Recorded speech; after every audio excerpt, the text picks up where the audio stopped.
అందరికీ ఇవాళ వచ్చేసి బేసిన్ చేస్తున్నాను దోశలకి. మేము అప్పుడప్పుడు దోశలకి ఇది చేసుకుంటాం అన్నమాట.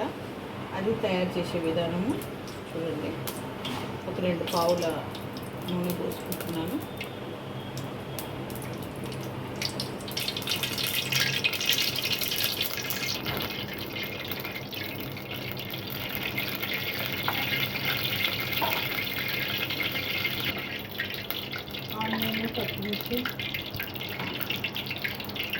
ఆనియన్ పచ్చిమిర్చి ఇలా పోస్తున్నానండి. 2 ఆనియన్, ఒక 10-15 పచ్చిమిర్చి పోస్తున్నాను. ఒక స్పూను జీలకర్ర,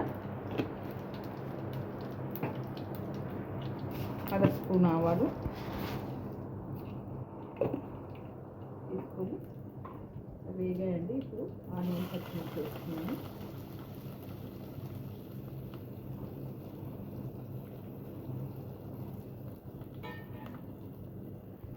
బాగా కలుపుకోవాలి. ఇవి కొంచెం బ్రౌన్ కావాలి.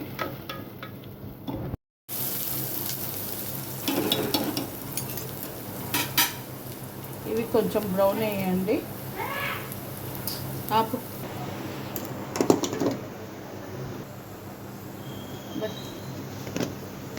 ఇప్పుడు ఆనియన్స్ వేగాయండి. సగం చెంచా పసుపు వేస్తున్నాను. అల్లం వెల్లిపాయ, 1 స్పూన్ అల్లం వెల్లిపాయ వేస్తున్నాను.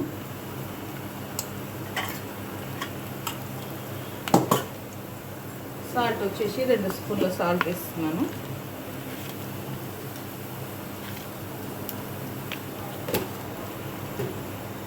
కలుపుకొని కొంచెం కరివేపాకు కూడా వేసేయాలి. కరివేపాకు కూడా వేసుకుంటున్నానండి.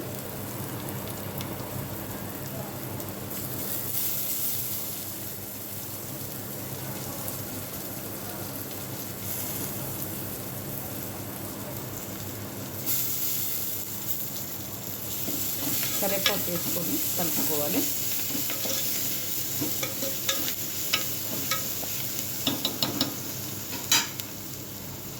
ఒక స్పూన్ కారం కూడా వేసుకుంటున్నాను.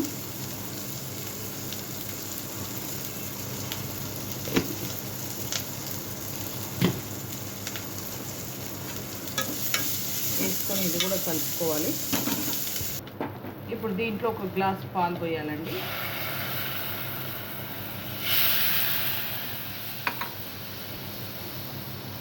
ఒక గ్లాస్ పాలకి 3 గ్లాసుల నీళ్ళు పోయాలండి.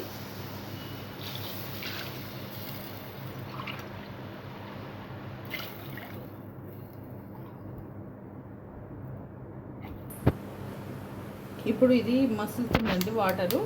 ఇది నేను శనగపిండి ఒక 3 స్పూన్స్ తీసుకున్నాను. దీంతో 3 స్పూన్స్ తీసుకున్నాను. ఇది మసులుతుంది కదా, ఇప్పుడు దీంట్లో పోసేసుకుంటున్నాను.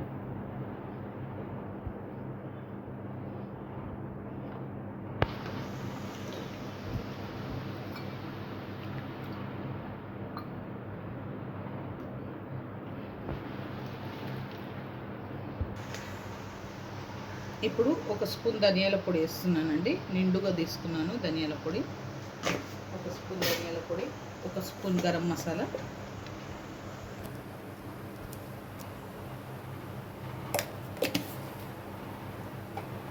కొత్తిమీర 1 కట్ట వేసుకుంటున్నాను.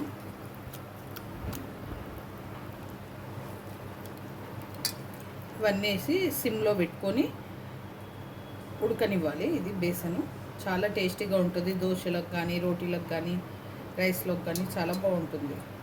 ఒక 15 మినిట్స్లో అయిపోతుందండి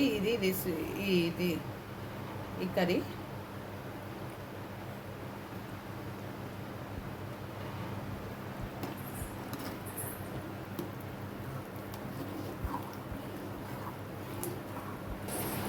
ఓకే అండి, ఇది అయిపోయింది. ఒక 5 మినిట్స్ అయితే అయిపోతుంది. ఈ వీడియో కనుక మీకు నచ్చితే లైక్ చేయండి, షేర్ చేయండి, కామెంట్ చేయండి, సబ్స్క్రైబ్ చేయండి. చాలా బాగుంటుంది.